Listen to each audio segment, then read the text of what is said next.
पाहतोय वरळी डोम भागामधली ही सगळी दृश्य आहेत। कार्यकर्ते सुद्धा आता यायला तयार सुरुवात झाली आहे। कार्यकर्त्यांची मोठ्या प्रमाणात या ठिकाणी गर्दी झाल्यामुळे या ठिकाणी कार्यकर्त्यांमध्ये काही प्रमाणात आता गोंधळ निर्माण झाल्याचं सध्या पाहायला मिळतंय। खरं तर 8,500 नागरिकांची क्षमता असलेलं हे वरळी डोम सज्ज करण्यात आलं होतं।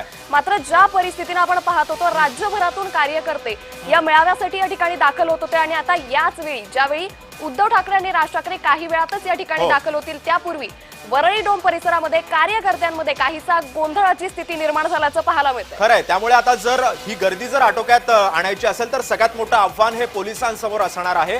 कारण कोणत्याही प्रकारच्या या सगळ्या सोहळ्याला कुठल्याही प्रकारचं गालबोट लागता कामा नये याचं सगळ्यात मोठी जबाबदारी ही पोलिसांवरती असणार आहे। त्यामुळे आता पोलिसांची जबाबदारी असणार आहे की या सगळ्या कार्यकर्त्यांना शांततेमध्ये आतमध्ये सभागृहामध्ये सोडणं आणि जर गर्दी झालेली असेल तर बाहेर LED स्क्रीन सुद्धा लावण्यात येणार आहेत दोन्ही पक्षांकडून। त्यामुळे या सगळ्या नेत्यांची जी काही भाषणं असतील उदाहरणार्थ सगळ्यात मोठं आणि सगळ्यात स्पेशली जर भाषण असेल तर ते दोन्ही ठाकरे बंधूंचं असणार आहे। हेच भाषण बघण्यासाठी आता बाहेर LED स्क्रीनची सुद्धा व्यवस्था दोन्ही पक्षांकडून करण्यात येते। अंकिता, निश्चित त्यामुळे एकंदरीतच ज्यावेळी या बैठकीचं या मेळाव्याचं नियोजन करण्यात आलं त्यावेळी या ठिकाणी कुठल्याही प्रकारे अनुचित प्रकार घडू नये याची जबाबदारी संयुक्त पक्षांची असेल असं जाहीर करण्यात आलं होतं। एकंदरीतच ज्या पद्धतीने आपण तयारीचा आढावा पाहतोय दोन्ही पक्ष एकत्र मिळून यावेळी तयारी करत असल्याचं पाहायला मिळत होतं। या संदर्भात अधिक अपडेट घेऊया आमचे प्रतिनिधी शुभम ममाळे यांच्याकडून। शुभम, कार्यकर्त्यांची मोठी गर्दी वरळी डोम या परिसरात दाखल झालेली आहे, पोलिसांसमोर किती मोठं आव्हान? शुभम, माझा आवाज तुमच्यापर्यंत पोहोचू शकतोय?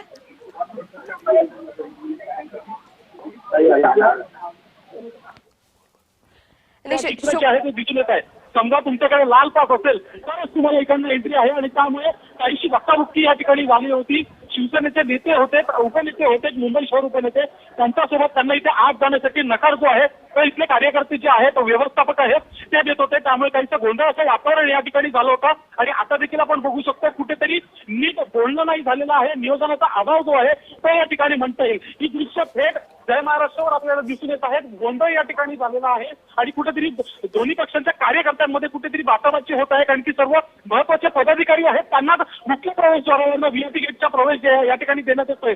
पण मात्र या ठिकाणी जिथे VIP व्यवस्थापन करण्यात आलेली आहे त्या ठिकाणी जाण्यासाठी बंदी जी आहे ती या ठिकाणची व्यवस्थापक टीम जी आहे ज्यांच्याकडे सर्व व्यवस्थापन दिलेलं आहे त्यांना या ठिकाणी दिलेले आहे आणि सोबतच त्यांचं असं म्हणणं येत आहे की कुठेतरी आसन व्यवस्था ही पॅक होत चाललेली आहे। अजून महत्वाचे नेते आणि पदाधिकारी आणि प्रमुख पाहुणे या ठिकाणी पोहोचणार आहेत, पण त्यापूर्वी तिथे गर्दी जी आहे ती सध्या होत आहे आणि त्यामुळे हा गोंधळाचं चित्र जे आहे तो सध्या NSC डोम वरळी या ठिकाणी झालेलं दिसून येत आहे आपल्याला। अंकिता, पण शुभम, या सगळ्या जर आपण या सभागृहाचा जर एक अंदाज घेतला तर मोठी आसन क्षमता या सभागृहाची आहे, परंतु जर अशा पद्धतीनं जर गोंधळाची परिस्थिती निर्माण जर होणार असेल तर कार्यकर्त्यांकडून किंवा पदाधिकाऱ्यांकडून आता या संदर्भामध्ये कशा पद्धतीची पावलं उचलली जात आहेत? अर्थातच या ठिकाणी गरमागरमी जी आहे ती झालेली आपल्याला दिसून आली होती आणि त्यानुसार या गरमागरमीला कुठेतरी शांत करण्याचा प्रयत्न जो आहे तो या ठिकाणावर होताना दिसून येत आहे।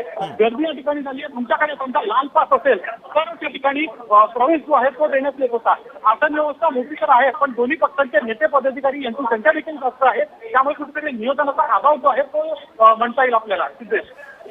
निश्चित शुभम, त्यामुळे खूप धन्यवाद। या संदर्भातले अपडेट आम्ही तुमच्याकडून घेत राहू। त्यामुळे एकंदरीतच वरळी डोम प्रवेशद्वारावरती आता मोठ्या प्रमाणात कार्यकर्त्यांचा गोंधळ झाल्याची माहिती समोर येते।